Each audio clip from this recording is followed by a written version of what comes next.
Hi hello ನಮಸ್ಕಾರಗಳು ವೀಕ್ಷಕರೇ.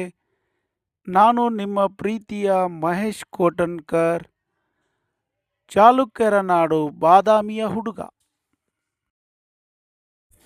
ಮಹಾಶಿವರಾತ್ರಿ ಇದು ಕೇವಲ ಒಂದು ಹಬ್ಬವಲ್ಲ, ಇದು ಕೇವಲ ಒಂದು ಪೂಜೆಯಲ್ಲ, ಇದು ಒಂದು ಅನುಭವ, ಇದು ಒಂದು ಆತ್ಮ ಜಾಗೃತಿ, ಇದು ನಮ್ಮೊಳಗಿನ ದೇವರನ್ನು ಎಚ್ಚರಿಸುವ ಮಹಾರಾತ್ರಿ. ಶಿವರಾತ್ರಿ ಎಂದರೆ ಶಿವನ ರಾತ್ರಿ.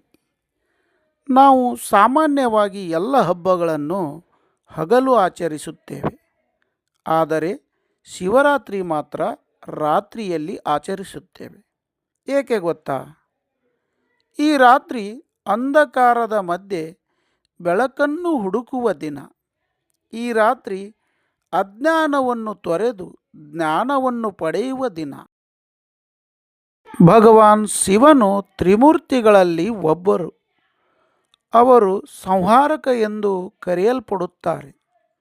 ಆದರೆ ವೀಕ್ಷಕರೇ, ಸಂಹಾರ ಎಂದರೆ ಕೇವಲ ನಾಶ ಮಾತ್ರವಲ್ಲ, ದುಷ್ಟತೆಯನ್ನು ನಾಶ ಮಾಡಿ ಒಳ್ಳೆಯದಕ್ಕೆ ದಾರಿ ಮಾಡಿಕೊಡುವುದು ಎಂದರ್ಥ. ಒಮ್ಮೆ ದೇವರು ಮತ್ತು ದಾನವರು ಸಮುದ್ರವನ್ನು ಮಥಿಸಿದರು. ಅಮೃತ ಬರಬೇಕು ಎಂದು ಎಲ್ಲರೂ ಕಾಯುತ್ತಿದ್ದರು. ಆದರೆ ಮೊದಲು ಹೊರಬಂದದ್ದು ಹಾಲಾಹಲ ವಿಷ. ಆ ವಿಷವು ಜಗತ್ತನ್ನೇ ನಾಶ ಮಾಡುತ್ತಿತ್ತು. ಯಾರು ಉಳಿಸಿದರು? ಶಿವನು ಆ ವಿಷವನ್ನು ಕುಡಿದು ತಮ್ಮ ಕಂಠದಲ್ಲಿ ಹಿಡಿದರು. ಅವರ ತ್ಯಾಗವೇ ಜಗತ್ತಿನ ರಕ್ಷಣೆಗೆ ಕಾರಣವಾಯಿತು. ಇದು ನಮಗೆ ಕಲಿಸುವ ಸಂದೇಶ ಏನೆಂದರೆ, ನೀವು ಬೇರೆಯವರಿಗಾಗಿ ತ್ಯಾಗ ಮಾಡಿ, ಅದೇ ದೇವತ್ವ ಎನಿಸಿಕೊಳ್ಳುತ್ತದೆ. ಶಿವರಾತ್ರಿಯ ದಿನವೇ ಶಿವ ಮತ್ತು ಪಾರ್ವತಿ ದೇವಿಯ ವಿವಾಹ ನಡೆದ ದಿನ ಎಂದು ಪುರಾಣಗಳು ಹೇಳುತ್ತವೆ. ಪಾರ್ವತಿ ದೇವಿಯ ತಪಸ್ಸಿಗೆ ಮೆಚ್ಚಿ ಸಂತೋಷಗೊಂಡ ಶಿವನು ಅವರನ್ನು ವಿವಾಹವಾದರು. ಇದು ನಮಗೆ ಕಲಿಸುವ ಪಾಠವೇನೆಂದರೆ, ಪ್ರೀತಿ ಎಂದರೆ ಶ್ರದ್ಧೆ, ನಿಷ್ಠೆ ಎಂದರೆ ದೇವತ್ವ ಎಂದು ತಿಳಿದು ಬರುತ್ತದೆ. ಶಿವರಾತ್ರಿಯ ದಿನ ಶಿವಲಿಂಗಕ್ಕೆ ವಿಶೇಷ ಅಭಿಷೇಕ ಮಾಡುತ್ತಾರೆ. ಶಿವಲಿಂಗ ಎಂದರೆ ಸೃಷ್ಟಿಯ ಸಂಕೇತ, ಶಕ್ತಿಯ ಸಂಕೇತ, ಪರಮಾತ್ಮನ ರೂಪ. ಭಕ್ತರು ಹಾಲು, ನೀರು, ಮೊಸರು, ತುಪ್ಪ, ಬೆಲ್ಲಗಳಿಂದ ಅಭಿಷೇಕ ಮಾಡುತ್ತಾರೆ. ಅದರ ಅರ್ಥ ನಮ್ಮೊಳಗಿನ ದುಃಖ, ಪಾಪ, ಅಹಂಕಾರವನ್ನು ತೊಳೆಯುವುದು ಎಂದರ್ಥ.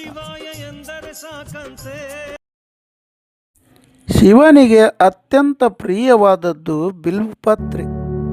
ಒಂದು ಸಣ್ಣ ಎಲೆಯಾದರೂ ಅದನ್ನು ಭಕ್ತಿಯಿಂದ ಅರ್ಪಿಸಿದರೆ ಶಿವನು ಸಂತೋಷಗೊಳ್ಳುತ್ತಾನೆ. ಇದು ದೊಡ್ಡ ಕಾಣಿಕೆ ಬೇಡ, ಶುದ್ಧ ಮನಸ್ಸು ಸಾಕು ಎಂದು ನಮಗೆ ಹೇಳಿಕೊಡುತ್ತದೆ. ಶಿವರಾತ್ರಿಯ ದಿನ ಉಪವಾಸ ಮಾಡುತ್ತಾರೆ. ಉಪವಾಸ ಎಂದರೆ ಕೇವಲ ಆಹಾರ ತಿನ್ನದೇ ಇರುವುದಲ್ಲ, ದುಷ್ಟ ಆಲೋಚನೆಗಳನ್ನು ತ್ಯಜಿಸುವುದು, ಮನಸ್ಸನ್ನು ನಿಯಂತ್ರಿಸುವುದು. ದೇಹಕ್ಕಿಂತ ಮನಸ್ಸು ಶುದ್ಧವಾಗಬೇಕು ಎಂದು ಆತ್ಮಶುದ್ಧಿಗಾಗಿ ಉಪವಾಸವನ್ನು ಮಾಡುತ್ತಾರೆ. ಶಿವರಾತ್ರಿಯ ದಿನ ಭಕ್ತರು ರಾತ್ರಿ ಜಾಗರಣೆ ಮಾಡುತ್ತಾರೆ. ರಾತ್ರಿ ಎಂದರೆ ಅಂಧಕಾರ, ಜಾಗರಣೆ ಎಂದರೆ ಜ್ಞಾನ.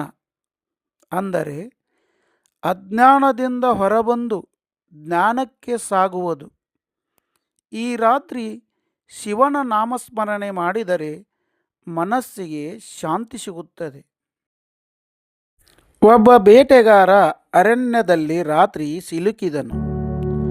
ಭಯದಿಂದ ಬಿಲ್ಮರದ ಮೇಲೆ ಹತ್ತಿದನು. ರಾತ್ರಿ ಜಾಗರಣೆಗಾಗಿ ಎಲೆಗಳನ್ನು ಕೆಳಗೆ ಹಾಕಿದನು. ಅವನಿಗೆ ಗೊತ್ತಿರಲಿಲ್ಲ ಕೆಳಗೆ ಶಿವಲಿಂಗ ಇತ್ತು. ಅವನ ಅನಾಯಾಸ ಪೂಜೆಯಿಂದ ಶಿವನು ಸಂತೋಷಗೊಂಡು ಅವನಿಗೆ ಮೋಕ್ಷ ನೀಡಿದನು.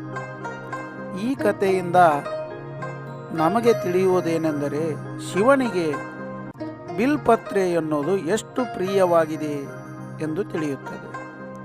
ಶಿವನು ಹೇಳುತ್ತಾನೆ, ನನ್ನನ್ನು ದೇವಾಲಯದಲ್ಲಿ ಮಾತ್ರ ಹುಡುಕಬೇಡ, ನಿನ್ನೊಳಗಿನ ಸತ್ಯದಲ್ಲಿ ಹುಡುಕು. ಹೀಗಾಗಿ ಶಿವರಾತ್ರಿ ಹಬ್ಬವು ಕೇವಲ ಆಚರಣೆಯಲ್ಲ, ಇದು ಆತ್ಮ ಜಾಗೃತಿ, ಇದು ಭಕ್ತಿಯ ಮಹಾಪರ್ವ. ನಾವು ಶಿವನಂತೆ ಶಾಂತವಾಗಿರೋಣ, ತ್ಯಾಗದಿಂದ ಬದುಕೋಣ, ಧರ್ಮದ ದಾರಿಯಲ್ಲಿ ನಡೆಯೋಣ ಅಂತ ಹೇಳಿ ಮತ್ತೊಮ್ಮೆ ತಮಗೆಲ್ಲರಿಗೂ ಶಿವರಾತ್ರಿ ಹಬ್ಬದ ಶುಭಾಶಯಗಳು. ಹರ್ ಹರ್ ಮಹಾದೇವ್.